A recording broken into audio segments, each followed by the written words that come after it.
Биз келечек муундарыбызга таза жана күчтүү мамлекетти калтырууга милдеттүүбүз деп президент Садыр Жапаров 26 апрелде Аларча жаратылыш паркында өткөн ишембилик учурунда кыргызстандыктарга чакыруу жасады. Ишембиликке президенттин администрациясынын жана иш башкармалыгынын жетекчилиги, кызматкерлери катышты. Мамлекет башчысы элге өз жаратылышына аяр мамиле жасоо, таштанды калтырбоо, өзүнө жана курчап турган чөйрөгө карата аяр мамилени калыптандыруу чакырыгы менен бир нече ирет кайрылган. Ал белгилегендей, Аларчадагы Карагай токойун аралап болгону 500 метр басып өткөндөн кийин бир мүшөк таштанды чогулткан. Буга байланыштуу ал апаларга кайрылып, таштандылардын арасында ыргытылган балдардын жалаяктары көп экенин баса белгилеп, аларды токойго, эс алуу жайларына калтырбоону өтүндү. Таштандыны ким таштап жатканына карабастан, туристтерби же жергиликтүү тургундар болобу, таштандыны көргөндө жанынан өтүп кетпеңиздер, аны чогултуп жакынкы таштанды челекке алып барыңыздар. Бул кыйын эмес, колуңар булганып калбайт, деди мамлекет башчысы. Президент жаратылышты коргоого чакырып, кыргызстандыктар ага өзү кам көрбөсө, биз үчүн башка эч ким жасабасын баса белгиледи. Эгерде биз жаратылышка ушунчалык кайдыгер болсок, аны 10-15 жылда, 20-30 жылда эле жоготуп алышыбыз мүмкүн. Ал эми жаратылыш түбөлүк болушу керек, өлкөбүз таза болушу керек. Биз келечек муундарыбызга таза жана күчтүү мамлекетти калтырууга милдеттүүбүз деп белгиледи президент Садыр Жапаров. Баштыгы менен турабы? Шуну көтөрүп барып эле салып койсо болбойбу?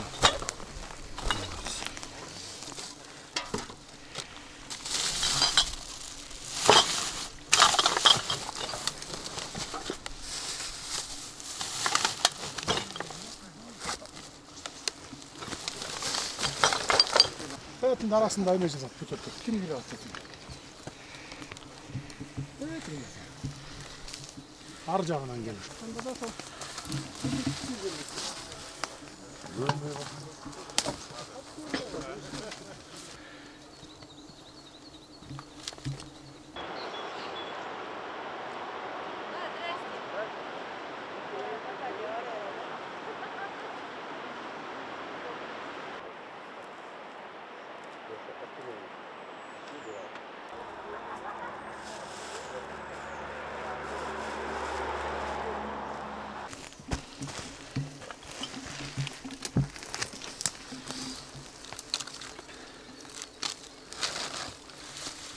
Бутылка.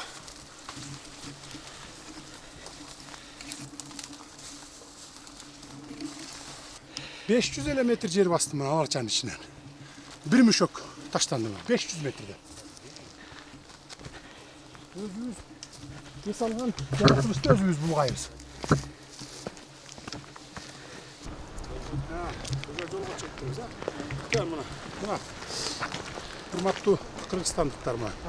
Şu Аларчаны өйдө карай Карагайдын арасы менен бир 500 метр эле бастым эле 500 метрде бир мүшөк таштанды чогултту. Айрыкча биздин айымдарга айтарым, жана балдардын памперстерин көп ыргытат экенсиңер. Ошону ыргытпагыла да. Мейли туристтер булгап атат дейли макул. Туристтер таштап кеткен таштандыны дагы биздин өзүбүздүн жарандар, кыргызстандыктар.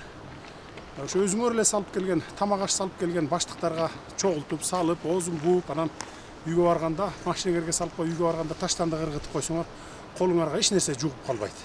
Колуңарды жууп алсаңар болот. Ошон үчүн мына өзүбүздүн жаратылышты өзүбүз сактайлы мына. Биз сактабасак башка эч ким келип, башка жак өлкөдөн келип сактап бербейт. Ошондуктан жаратылышты таза сактагыла. Мындай кылган уят. Мына 500 метр бардыгы күбө мына тегеректейлер. 500 метрде мен эле бир мүшөк таштанды чогулттум. Жолдо карай келип атсак бир бала эми таштанды терип жүрөт. Бир эле бала эки мүшөк. Бир 300-500 метрде алдагы эки мүшөк жолдун жээгинен таштанды чогултуп атат. Эгер биз ушинтип жаратылышка ушундай мамиле кыла турган болсок, анда бул жаратылышыбызды 10-15 жылдан кийин, 20-30 жылдан кийин жоготуп алабыз. Бул жаратылыш түбөлүк туруш керек. Мамлекет түбөлүк күчтүү болуш керек, таза мамлекет болуш керек.